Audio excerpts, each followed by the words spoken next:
जिधर हक उधर मौला, जिधर हक उधर मौला, जिधर मौला उधर हक।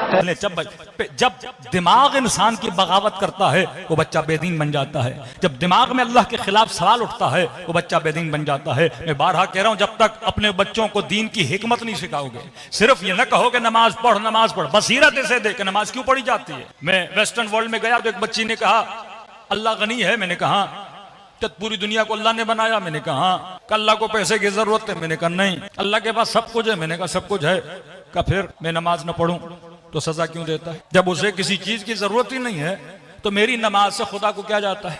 मैं हिजाब न करूं, अल्लाह को क्या मसला है। मेरे बाल हैं, मैं दिखाती हूं, मेरा हुस्न है, मैं शौफ करती हूं। अब जब तक आप इसे हिकमत नहीं बताओगे, इंसान के वजूद में अगर अक्ल हो और दलील अक्लानी दो, इंसान मानने के लिए तैयार हो जाता है। मैंने छोटी सी मिसाल दी। मैंने कहा देखिए कुछ उसूल अखलाकी हैं। मसलन अगर आपको प्यास लगे और आप अपनी अम्मा को कहो कि आपको पानी पिलाएं और वो पानी का गिलास लेकर आपको दें, आप उसके जवाब में क्या बोलोगी। सीधी सी बात है, मैं थैंक यू बोलूंगी। मैंने कहा आपके पास घर ना हो, कोई रहने के लिए जगह दे, उसका क्या हुआ। का उसका एहसान हुआ। मैंने कहा आप बीमार हुए, किसी डॉक्टर ने फ्री में आपका इलाज किया, क्या हुआ। का उसका एहसान हुआ।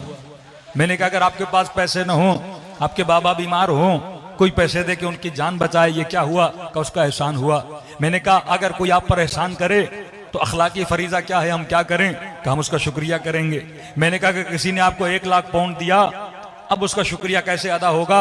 कब मैं उसको रिटर्न में 1 लाख पाउंड दूं, ऊपर से शुक्रिया भी अदा करूं। मैंने कहा अगर किसी ने इतना पैसा दिया आप रिटर्न न कर सको तो फिर क्या करोगे। कि अगर मैं उसका पैसा उसे न दे पाऊं तो यही बोलूंगा या बोलूंगी कि आपकी जो खिदमत आप बोलें हम करने के लिए तैयार हैं। मैंने कहा बेट ये बता खुदा ने कितने एहसान किए। अल्लाह के एहसान गिनो। कहा तू नजिस कतरा था, उसने तुझे इंसान बनाया। जरा इंसान की बनावट तो देखें, नजिस गंदीदा कतरा, बदबूदार कतरा, उसने इंसान बनाया। मैंने कहा अल्लाह की मर्जी होती चाहता गधा बनाता, घोड़ा बनाता, बिल्ली बनाता, चूहा बनाता, लेकिन उसने क्या बनाया, इंसान बनाया। जिस्म तो जिस्म जैसा है, वो गधे का हो या इंसान का हो, लेकिन कमाल है इंसान क्या है, उसने इस जिस्म में तुझे अक्ल दिया, उसने विजडम दिया, उसने शऊर दिया। ये तुझे पता है कि मैंने सर्दियों में क्या पहनना है, गर्मियों में क्या करना है, अपने कमाने के लिए कैसे जाना है। कि इतना छोटा सा जिस्म इतनी पूरी कायनात को मुसख्खर कर देता है, कि जहाज बना के हवाओं में उड़ाता है, कश्तियां बना के समंदरों में चलाता है।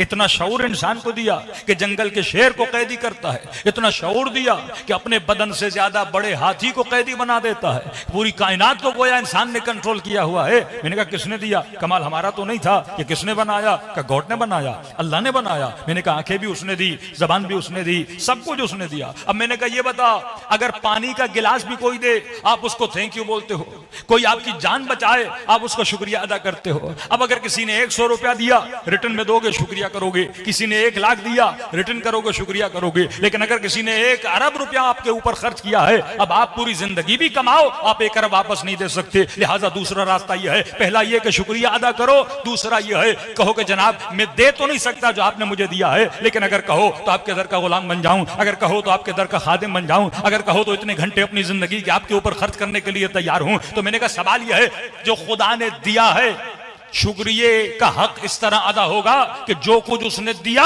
उसे वापस करो। क्या ये तो इम्पॉसिबल है। आंखें उसकी, हाथ उसके, पांव उसके, मैं दूं भी तो क्या दूं, क्योंकि जो दूंगा वो भी उसका है। अगर मैं कहूं खुदाया मेरी आंखें ले ले, आंखें उसने दी। खुदाया मेरे हाथ ले ले, हाथ उसने दिए। खुदाया मेरे पांव ले ले, पांव उसने दिए। खुदाया ये दौलत में, खुमुस में, ज़कात में तुझे दे रहा हूं, ये पैसा किसने दिया। इन हाथों से न कमाता तो पैसा न मिलता। जिस दिमाग से तू मेहनत कर रहा, दिमाग किसने दिया, अल्लाह ने दिया।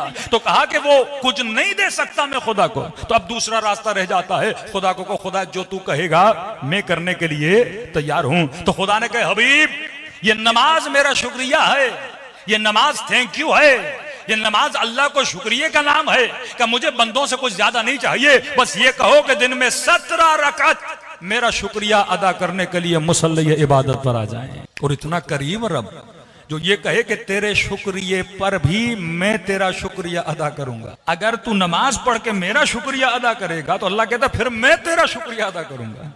मतलब जो उसने दिया उसके देने पर जब कहोगे तेरा शुक्रिया, वो उससे ज्यादा अता कर। इन शकर तुम लअज़ीदन्नकुम, अगर मेरा शुक्रिया, अब ये शुक्रिया लोग नहीं समझते, शुक्रिया जबान से नहीं है कि तस्बीह उठाओ शुक्रन लिल्लाह शुक्रन लिल्लाह शुक्रन लिल्लाह, नहीं, शुक्र अमली कि इंसान नमाज पढ़ के अल्लाह का शुक्रिया अदा करे, ज़कात देकर अल्लाह का शुक्रिया अदा करे, खुम्स देकर अल्लाह का शुक्रिया अदा करे, किसी गरीब की मदद करके अल्लाह का शुक्रिया अदा करे। और खुदा कहता इन शकर तुम, अगर मेरा शुक्रिया अदा करोगे तो मैं बढ़ा बढ़ा कर दूंगा, व इन कफर तुम, और अगर शुक्रिया भी अदा नहीं करोगे, मतलब मैंने दिया और इतने नमक हराम बन जाओ कि दिन में 17 मिनट मेरे लिए ना निकाल सको, सजदा करके शुक्रिया अदा ना करो, फिर कहता इन अज़ाबी लशदीद, मैं हर गुनाह माफ कर सकता हूं पर नमक हरामी का गुनाह माफ नहीं करता। सलवात पढ़े मोहम्मद वाले मोहम्मद पर। तो जब तक हिकमत आप नस्लों को नहीं सिखाओगे, दीन हिकमत का नाम है, दीन बसीरत का नाम है।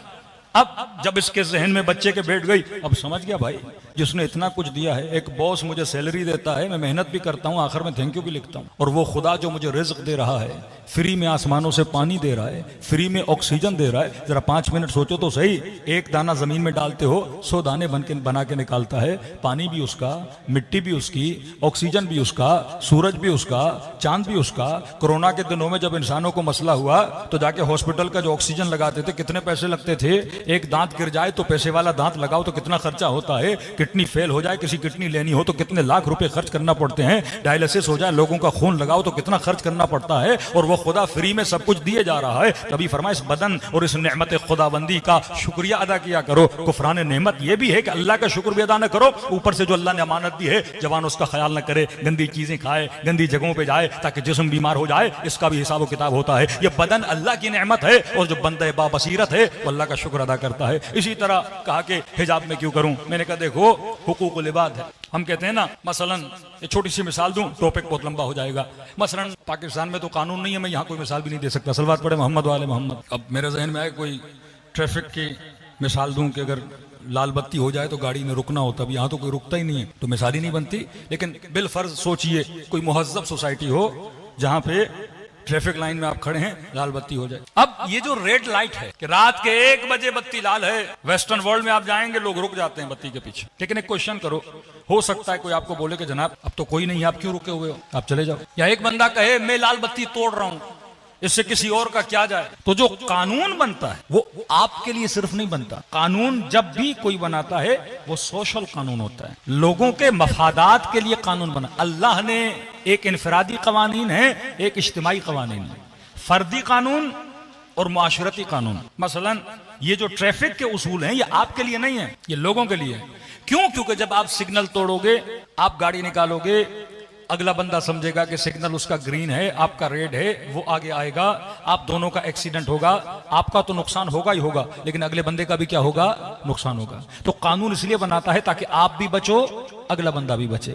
अगर कोई खातून हिजाब नहीं करती, उसका नुकसान अगर नहीं है, लेकिन सोसाइटी का नुकसान तो है, क्योंकि खुदा ने किसी के वजूद में कशिश रखी है किसी और के लिए, यानी जज्बात को उभारने की चाबी किसी और के पास है। अल्लाह का नबी कहता है इल्ला मा रहिम रब्बी, अगर खुदा मुझ पर रहम न करता, हज़रत यूसुफ, इन्ना नफ्स लम्मारतुम बिस्सू। एक जवान है, जज्बात उभारे जाते हैं ना फिल्मों के जरिए, मुख्तलिफ तस्वीरों के जरिए, मुख्तलिफ कहानियों के जरिए, मुख्तलिफ बातों के जरिए, मुख्तलिफ शक्लों के जरिए। एक तरफ पत्थर है, एक तरफ सोना है। मैं आपसे पूछूंगा आप पत्थर को कवर करोगे या सोने को? कहेंगे मौलाना जिसकी डिमांड है उसको करेंगे। माशरे में जिसके चोर, जिसके खरीदार ज्यादा होते हैं उस चीज को छुपाया जाता है, पत्थर को कोई नहीं छुपाता। चाइना का मोबाइल जल्दी चोरी होता है या कोई ब्रांडेड हो, कॉपी ब्रांड्स की बनती है या चाइना की बनती है, जिसकी वैल्यू होती है उसकी कॉपी बनती है, जिसकी वैल्यू होती है उसके खरीदार होते हैं। तो कोई खातून माने या न माने, खुदा ने उसके वजूद में मर्द के लिए कशिश रखी है, अट्रैक्शन रखी। उसके नाखून से लेकर बाल तक मर्द के लिए कशिश है, लेकिन मर्द के नाखून में कोई कशिश है किसी औरत? मर्द के बालों में किसी औरत के लिए कशिश है?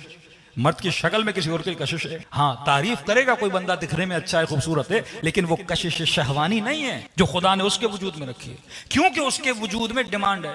अब अगर कोई खातून अपने बदन को उरिया करके बाहर निकलती है, वो हजारों जवानों के जहन में एक भूख और एक ख्वाहिश को पैदा करे। जब उनकी ख्वाहिश पूरी नहीं होगी, अब वो इस चीज को हासिल करना चाहेंगे। अब हासिल करना आसान तो नहीं है। अब एक ख्वाहिश लेकर, एक तकलीफ लेकर ये जवान घर जाएगा।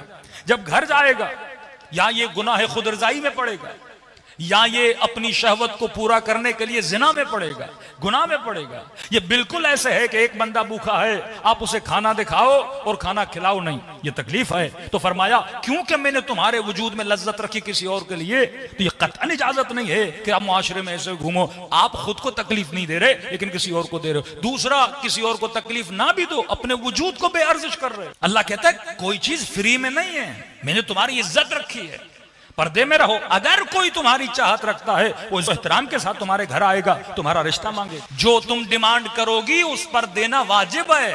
हक महर औरत जो मांगे, 1 करोड़ भी मांगती है तो उसका हक है मर्द को देना है।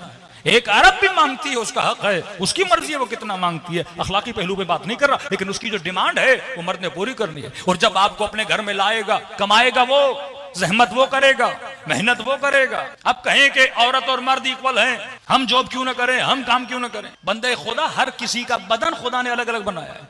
अमीरुल मोमिनीन से पूछा कि अदालत के, फरमाया वज़अ शयउ अला मकान है, हिकमत को समझो, साहिब बसीरत बनो। फरमाया अदालत का मतलब मुसावात नहीं है, ये दुनिया का बेवकूफ तरीन नारा इक्वलिटी। इक्वलिटी कायनात में है ही नहीं। कौन सी चीज इक्वल है? हमारी शक्लें इक्वल हैं, हमारे रंग इक्वल हैं, हमारे कद इक्वल हैं। फिर अफ्रीकन कहें कि मुझे काला क्यों बनाया, आप कहो कि मुझे मसलन गंदमी रंग क्यों बनाया। फिर अंग्रेज तो बहुत ज्यादा खूबसूरत है, वो गोरे। अल्लाह के हम यार शक्ल सूरत नहीं, शयउ अला मकान है, चीज वहां रखना जहां उसको रखना चाहिए था। मसलन अमामे का कदर ये है, सर पे हो, पांवों में हो तो है, जूती पांवों में होनी चाहिए। अगर सर पे हो तो जूती के साथ जुल्म नहीं, लेकिन सर के साथ जुल्म है क्योंकि सर की जाती। तो शयउ अला मकान है। और आसान करके समझाऊं, आप गाड़ी चलाते, अब गाड़ी के अंदर हजारों पार्ट्स हैं, गियर बॉक्स भी है, हैंडल भी है, टायर भी है, मिरर भी है, हर चीज है गाड़ी में, बटन भी हैं, सीट्स भी हैं। अब एक मर्तबा गाड़ी डिमांड करे इक्वलिटी इक्वलिटी, टायर कहे कि मुझे टायर क्यों बनाया भाई, मैं गर्मी में डांबर पे चलता हूं, और वो जनाब सीट देखो अंदर बड़े सुकून में एसी में बैठी हुई है। मुझे हैंडल बना दिया जाए, और पांव का पेडल कहे जहां से ब्रेक लगती है, भाई मुझे तो पांव में रखा हुआ 24 घंटा ये जूता मेरे मुंह पे रख के बैठता है, मुझे पेडल नहीं बनना, मुझे हैंडल बनना है, मुझे मिरर बनना है। अब सारे मिरर बनना चाहें, सारे हैंडल बनना चाहें तो गाड़ी रहेगी। गाड़ी तब बनती है जब ड्यूटीज तकसीम होती हैं। किसी ने टायर का काम करना है, किसी ने मिरर का काम करना है, किसी ने गियरबॉक्स का काम करना है, किसी ने हैंडल का काम करना है। जब तक मुआशरे के अज्जा अपनी ड्यूटी को अंजाम नहीं देंगे तब तक मुआशरा तश्कील नहीं पाता। औरत मर्दों वाले काम करे, मर्द औरतों वाले काम करे तो घर कैसे चलेगा। ड्यूटीज को तकसीम करना है। अल्लाह ने कहा मर्द कमाएगा, औरत तरबियत का काम करेगी। क्योंकि मर्द ने कमाना था, इसके जिस्म को तनूमंद बनाया, मजबूत बनाया। क्योंकि औरत के जिस्म ने कमाना नहीं था, उसको नाजुक बनाया। हर किसी की बनावट खुदा ने अलग बनाई है। मर्द हेवी काम करता है, हेवी लोड उठाता है, औरतें वो काम नहीं कर सकती। औरतों के जिस्म की जो रूटीन है, खुदा ने बस माहवारी आती है, उन दिनों में काम करना मुश्किल है। औरत 9 महीना हामला हो जाएगी, काम कैसे करेगी। अगर डिप्रेशन में होगी तो बच्चे पे असर होगा, बच्चा पैदा हो गया तो तरबियत कैसे करेगी। तो ये तकसीम कर दिए, तू कमाने जा, ये बच्चे को पालेगी, ये घर को संभालेगी, तुम्हारा काम है कि नफका कमाओ, इसके ऊपर कभी भी फाइनेंशियल लोड न डालो। तो खुदा ने जो कवानीन बनाए वो फर्दी नहीं है। हो सकता है वो कानून मर्द को अच्छा न लगे कि मैं क्यों कमाऊं, हो सकता है हिजाब का कानून एक औरत को अच्छा ना लगे कि मैं क्यों पाबंदी में पढ़ूं। यह मसला आपका और मसला इसका नहीं है, मसला सोसाइटी का है। अल्लाह हर किसी पे जिम्मेदारी डालता है। ये नहीं चाहता कि मेरी बदहिजाबी से कोई जवान गुमराह हो जाए, और ये भी नहीं चाहता कि जवान के किसी गलत काम से किसी खातून को तकलीफ आ जाए। तो मुआशरे में जितने कानून बनते हैं वो इंसान की बनावट से हैं, क्योंकि खुदा बिल इबाद बसीर है, वो साहिब बसीरत है। उसने जो कुछ बनाया है वसीरत और हिकमत के तहत बनाया है। अब ये हिकमतें अगर आपके ब्रेन में आ गई, फिर आप अल्लाह का शुक्र भी अदा करोगे, फिर आप हमदे खुदा भी करोगे। हमारे घरों में मसले क्यों हैं? क्योंकि हमने सिर्फ नमाज को पकड़ा। हमने सिर्फ, कई ऐसी खवातीन हिजाब करती है पर हया नहीं है।